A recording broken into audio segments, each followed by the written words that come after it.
lecture covers Book 2, Chapters 4 and 5 of Butler's The Analogy of Religion, Natural and Revealed. Up to this point, still, we have yet to really discuss the particulars of the Christian religion outside of their superficial relation to what Butler calls natural religion. In the next two chapters, 4 and 5, Butler focuses on laying out the understandings of Christianity. First, in Chapter 4, he will define some of the salient features of this particular system of religion. These salient features can be broken into three main categories, which I'll cover next. First is the category of the general scheme of Christianity, including a mediator.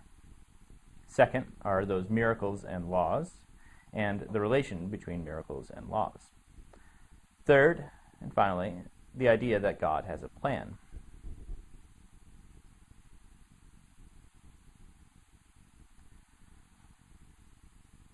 First, Christianity is a particular scheme. He writes with a divine person, a Messiah, whose task is to bring together the people who were scattered and to thereby establish an everlasting kingdom. This scheme is realized in various ways throughout history, but is primarily oriented towards the realization of the scheme in a final judgment, a final salvation for those judged.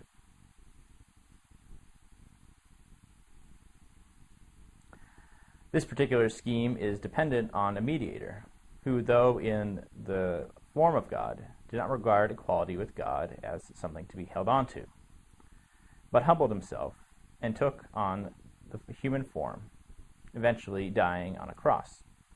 That is, Jesus, the mediator, is both human and divine, and comes to earth for the purpose of repairing relationship with God.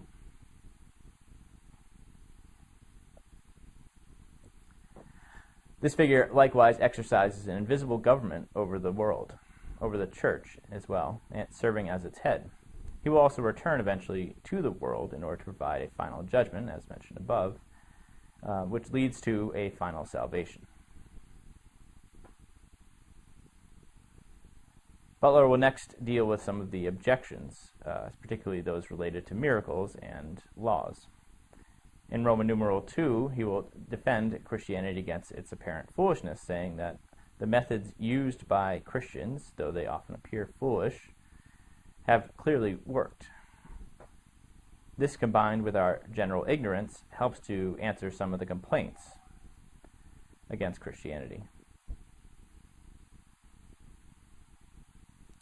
One of the prime areas where people would object to Christianity would be on the grounds of miracles as found described in the Scriptures. These are the things which would be referred to as foolishness, or are at least examples of foolishness, for which Butler feels he has to answer. Butler's response is to call attention to nature once more. We know that in nature there are general laws. Remember, he's writing after Isaac Newton. We know roughly that there are certain things which are supposed to happen, but there are still events which we could describe as unpredictable.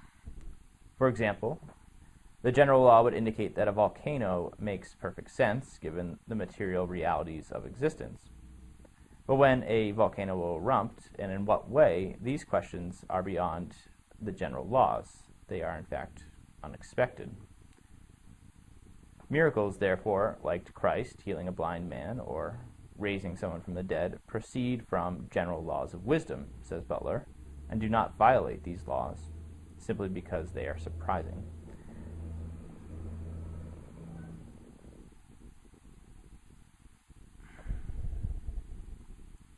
Finally, Butler will discuss the evidence of God's providential ordering by suggesting that it is clear that God has a plan, even if that plan is a rather long-winded one. God is not in as much of a hurry as we are, and our impatience limits our ability to see the plan for what it is. All creatures, he suggests, are oriented towards a specific end as they are designed, and this design clearly shows forth some intentionality on behalf of the Creator. In Chapter 5, Butler continues with his explanation of the specifics of Christianity. He deals first with the issue of Christ's role as a mediator. If you remember in discussions over previous semester and in this semester, the way humans are made capable of entering into heaven is through the work of Christ. Whether in the example of Calvin, where Christ stands in front of us, so to speak, or in the example of Thomas Aquinas, where Christ gives us grace, sharing of his own righteousness, that we might be made righteous as well, our salvation is always dependent on Jesus. This is why Jesus must also be God and man, such that he can fill a role for both aspects. The extent of human sin is immense, but only a human can end that debt. However, the debt of sin is so immense, it is in fact infinite, and only God, who is infinite, can fill that infinite debt. So therefore, Jesus must be both God and man, such that humans can be freed from the burden of sin. Butler will now answer some objections to this idea of a mediator. First, he argues that God always works through mediators, as is clear in the case of creation.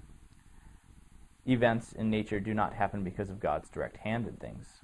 That is, God is not actively pushing around animals or people as if they were toys in a sandbox. Instead, creation is set up to run according to God's plan, but to run on its own. These actors serve as mediators of God's providence. He then argues in Roman numeral 2 on page 5 that the idea of future punishment and judgment is not irrational, but in fact quite logical and rational. We should expect to see future punishment given our experience of nature, where good is rewarded and bad is punished. Only the scale is different from nature. Skipping ahead a bit, in Roman numeral 5 on page 7 and 8, Butler explains the logic of God providing a mediator. God sees the general plight of human existence, where people are somewhat prone to vicious behavior, that is, vice. Since we cannot avoid vice and God is good, it makes sense that God would want to provide us with a mediator to help us out. As Butler writes, he, Christ, interposed in such a manner as was necessary and effectual to prevent that execution of justice upon sinners which God had appointed should otherwise have been executed upon them. Now, the way in which this happens, Roman numeral 6 on page 8, is best described in the Scriptures and is not entirely available to human reason. This leads Butler to suggest three specific roles for Jesus. First, that of prophet, one who teaches moral living and proper reverence for God. Second, that of the king of a kingdom not of this world. This kingdom has its own laws which are reflected in our world, though they are not perfectly realized or observed in this world. But still, there's a higher plane to these things. And third, Jesus serves as a sacrifice. Christ offers himself as a means of atoning, that is, making up for, in some way, the sins of humanity. Finally, in Roman numeral 7 on page 11, Butler once more repeats all the things we do not know as an answer to possible objections. We know, quote, neither by what means punishment in a future state would have followed wickedness in this, nor in what manner it would have been inflicted had it not been prevented, nor all the reasons why its infliction would have been needful, nor the particular nature of that state of happiness which Christ is gone to prepare for his disciples. And since we are ignorant, how far anything which we could do would alone and of itself have been effectual to prevent that punishment to which we are obnoxious and recover that happiness which we had forfeited, it is most evident that we are not judges antecedently to revelation, whether a mediator was or was not necessary to obtain those ends, to prevent that future punishment, and bring mankind to the final happiness of their nature. That is, we don't know what happens in the future, and we don't know a reason why we would be able to avoid punishment for all the things, the errors we have done in this life, especially given our observation of the general scheme of things, where good is rewarded and bad is punished. So it doesn't seem possible to object to the potential necessity of a mediator when we know so little.